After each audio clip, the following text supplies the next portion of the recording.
కొందరు వైసీపీ నాయకులకు చింత చచ్చినా పులుపు చావడం లేదు. అధికారం పోయిన విషయాన్ని మర్చిపోయి ఇంకా అదే అధికార దర్పం చూపిస్తూ ఉన్నారు. వైఎస్ఆర్ కాంగ్రెస్ పార్టీ అధికారంలో ఉండగా ఆ అధికారాన్ని అడ్డు పెట్టుకుని ప్రతిపక్షం మీద, ప్రజల మీద మాత్రమే కాదు, ప్రభుత్వ అధికారుల మీద వైసీపీలో గల్లీ నాయకుడి దగ్గర నుంచి రాష్ట్ర స్థాయి నాయకుడి వరకు కక్ష సాధింపులకు, బెదిరింపులకు పాల్పడ్డారు. 2024 ఎన్నికల్లో అదపాతాడానికి పడిపోయినా, అధికారం కోల్పోయినా కూడా కొందరు వైసీపీ నేతలు ఇంకా తమ జులుం చూపిస్తూనే ఉన్నారు. అనంతపురం జిల్లా రామగిరి ఎంపీపీ ఎన్నిక సందర్భంగా వైసీపీ మాజీ ఎమ్మెల్యే తోపుదుర్తి ప్రకాష్ రెడ్డి చేసిన హడావుడి అంతా ఇంత కాదు. ఏకంగా పోలీసులనే బూతులు తిడుతూ రెచ్చిపోయాడు ప్రకాష్ రెడ్డి. ఇంకా చాలా జిల్లాల్లో కూటమి నేతలతో సత్సంబంధాలు పెట్టుకున్న వైసీపీ నేతలు సామాన్య జనాల్ని, అధికారుల్ని ఇబ్బందులు పెడుతూనే ఉన్నారు. ఇక వైసీపీ ఎమ్మెల్సీ దువ్వాడ శ్రీనివాస్ లెక్కే వేరు. ఎన్నికలకు ముందు పవన్ను నానా మాటలు అనేసి మానసిక అత్యాచారం చేసేసి తీరా ఫలితాలు వచ్చాక పవన్ కళ్యాణ్ డిప్యూటీ సీఎం అయ్యాక ఇప్పుడు అన్నీ మూసుకుని కూర్చున్నారు చాలామంది వైసీపీ నేతలు. కానీ దువ్వాడ శ్రీనివాస్ మాత్రం పవన్ విషయంలో తన నోటి దూలను తగ్గించుకోవడం లేదు. పవన్ నెలకు 50 కోట్లు లంచం తీసుకుంటున్నాడంటూ ఆరోపించి జనసేన నాయకుల ఆగ్రహానికి గురయ్యాడు దువ్వాడ.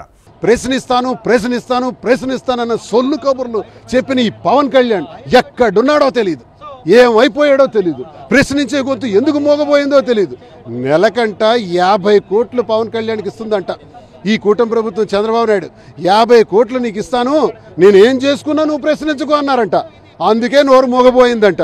పక్కోడి పెళ్ళాన్ని చెరబెట్టి హైదరాబాద్లో వ్యాపారం పెట్టించి వాళ్ళ దిక్కుమాలిన రొమాన్స్ చూసి జనాలు నవ్వుకుంటున్నా ఏమాత్రం సిగ్గు ఎగ్గు లేకుండా బరి తెగించి తిరుగుతున్న వైసీపీ ఎమ్మెల్సీ దువ్వాడకు తమ అధినేతను ప్రశ్నించే, విమర్శించే అర్హత ఉందా అంటూ వీర మహిళలు దుమ్మెత్తిపోస్తూ ఉన్నారు. తాజాగా ఎమ్మెల్సీ దువ్వాడ శ్రీనివాస్ తన నోటి దురుసుతో మరోసారి వివాదంలో ఇరుక్కున్నాడు. తన ఇంటికి 3 నెలలుగా విద్యుత్ బిల్లులు చెల్లించకుండా బకాయి పెట్టిన దువ్వాడ కనెక్షన్ తొలగించినందుకు చిందులు తొక్కాడు. శ్రీకాకుళం జిల్లా టెక్కలి విద్యుత్ శాఖ ఏఈకి ఫోన్ చేసి బూతులు తిడుతూ బెదిరింపులకు పాల్పడ్డాడు.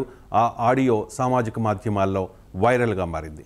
టెక్కలి మండలం అక్కవరంలో దువ్వాడ శ్రీనివాస్కు ఒక ఇల్లు ఉంది. ఆ ఇంటికి తన పేరున ఉన్న విద్యుత్ సర్వీస్ నెంబర్ 35 మీటర్కు 56,692 బిల్లు బకాయి ఉంది. 46 సర్వీస్ నెంబర్తో మరో కనెక్షన్ ఉంది. దానికి సంబంధించిన బిల్లుల్ని చెల్లిస్తూ వస్తూ ఉన్నారు. అయితే దువ్వాడ శ్రీనివాస్ పేరున ఉన్న 35 సర్వీస్ నెంబర్ మీటరు విద్యుత్ బకాయి భారీగా ఉండడంతో సిబ్బంది నిబంధనల మేరకు ఈ శుక్రవారం ఆ కనెక్షన్ను తొలగించారు. దీంతో దువ్వాడ దళితాధికారి అయిన ఏఈ మురళీమోహన్ రావుకు ఫోన్ చేసి బెదిరించాడు. ఏఈ ఆ ఫోన్ కాల్ రికార్డ్ చేసి మీడియాకు రిలీజ్ చేశారు. ఆ సంభాషణ ఒకసారి విందాం. అవునండి. ఎలా అండి కట్ చేస్తారు? ఇంటికి వచ్చి, నా ఇంటికి వచ్చి, ఎవరింటికి వచ్చి కట్ చేశారో కొంచెం ఏమైనా లెక్కల పత్రాలు ఉన్నాయా మీ దగ్గర?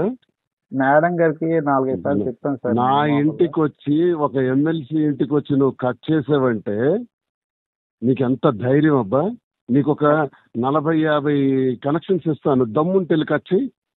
ఇప్పుడు ఇస్తాను ఇమీడియట్ గా. డ్యూ పేమెంట్స్ చాలా ఉన్నాయి, ఎలక్ట్రికల్ బిల్స్ పెండింగ్ ఉన్నాయి, నేను ఇస్తాను. టెక్కల్లోనే ఎన్ని రైస్ మిల్స్ ఉన్నాయి, ఎంతమంది ఉన్నాయి, దమ్ముంటే కట్ చేసి చూస్తాను.